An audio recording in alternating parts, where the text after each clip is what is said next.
आज हम कर रहे हैं अज्ञेय की अगली कविता नदी के द्वीप, जो कवि की प्रतीकात्मक कविता है। इसमें कवि ने नदी की धारा, द्वीप और भूखंड के प्रतीकों के माध्यम से व्यक्ति, समाज और जीवन के संबंधों को उजागर किया है। द्वीप व्यक्ति का प्रतीक है, नदी परंपरा का और भूखंड समाज का प्रतीक है। जिस प्रकार परंपरा समाज और व्यक्ति को जोड़ने वाली कड़ी है, उसी प्रकार द्वीप भी नदी के द्वारा जुड़े हुए हैं। इस कविता में कवि ये कहना चाहता है कि व्यक्ति समाज का अंग होते हुए भी उसका अपना अलग स्वतंत्र अस्तित्व होता है। तो देखते हैं, हम नदी के द्वीप हैं। हम नहीं कहते कि हमको छोड़कर स्रोत सवनी बह जाए। स्रोत सवनी होता है नदी। कवि कहता है कि वे नदी के द्वीप हैं। वे ये कभी नहीं चाहेंगे कि नदी की धारा उनको छोड़कर बह जाए, क्योंकि नदी की धारा के कारण ही उनका अस्तित्व होता है। वह हमें आकार देती है। नदी की धारा ही उनका निर्माण करती है। हमारे कोण, गलियां, अंतरिप, उभार, सैकत, कुल सब गोलाइयाँ उसकी गढ़ी हैं। कवि कहता है, जो कोण हैं, गलियां हैं, अंतरिप यानी कि बीच के टीले हैं, उभार उभरे हुए स्थान हैं, सैकत कुल, सैकत रेतीले, कुल किनारे जो रेतीले किनारे हैं, जो गोलाइयाँ हैं, वो नदी के द्वारा ही निर्मित हैं। माँ है वह है, इसी से हम बने हैं। इसलिए नदी द्वीप की माँ के समान है।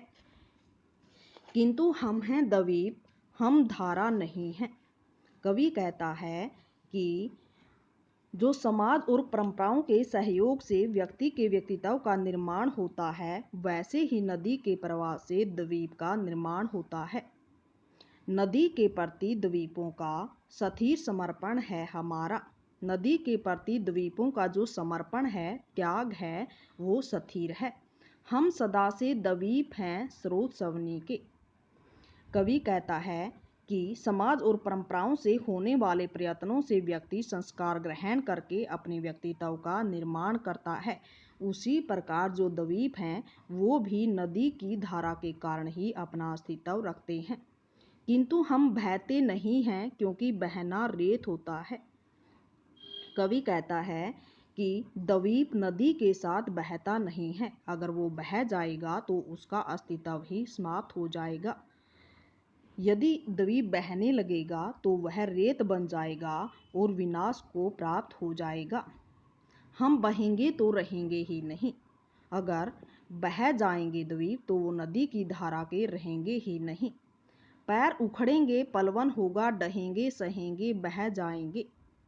यदि नदी में बाढ़ आ जाएगी तो द्वीप के पैर उखड़ जाएंगे, गिर जाएंगे, लेकिन और फिर हम चूर्ण होकर भी कभी क्या धार बन सकते। चूर्ण होना, नष्ट होना, फिर यह सब कुछ सहन करते हुए वो नष्ट होकर धारा के साथ मिल जाएंगे। रेत बनकर हम सलील को तनिक गंदला ही करेंगे, अनुपयोगी ही बनाएंगे। रेत होकर भी द्वीप पानी के साथ नहीं बह सकते। वे बहकर पानी को गंदा ही करते हैं। वह पानी किसी योग्य नहीं होता और वह अनुपयोगी ही रहता है। द्वीप हैं हम, यह नदी, यह नहीं है शाप, यह अपनी नियति है। नियति, भाग्य, शाप, अनिष्ट।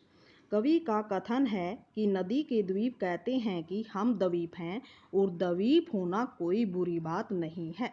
द्वीप होना ही हमारी नियति है, भाग्य है। हम नदी के पुत्र के समान हैं, बैठे नदी की करोड़ में। करोड़ गोद, हम नदी की गोद में बैठे हैं।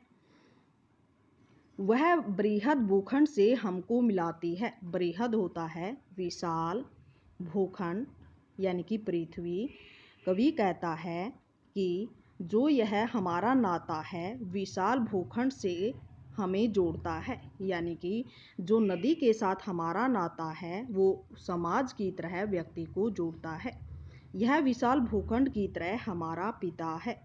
भूखंड से जो दाय हमको मिला है, मिलता रहा है, मानती संस्कार देती चलो, यदि ऐसा कभी हो।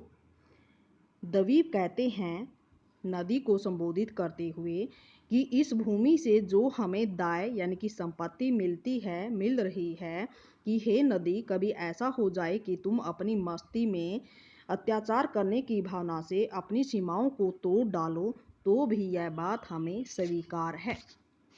नदी तुम बहती चलो, भूखंड से जो दाय हमको मिला है, मिलता रहा है, मानती संस्कार देती चलो, यदि ऐसा कभी हो। हे नदी, अगर तुम बहती रही, भूखंड से हमें जो संपत्ति मिली है, मिलती रही है, लेकिन फिर भी हमें आप हमसे अलग मत होने देना, हमें सजाते संवारते रहना।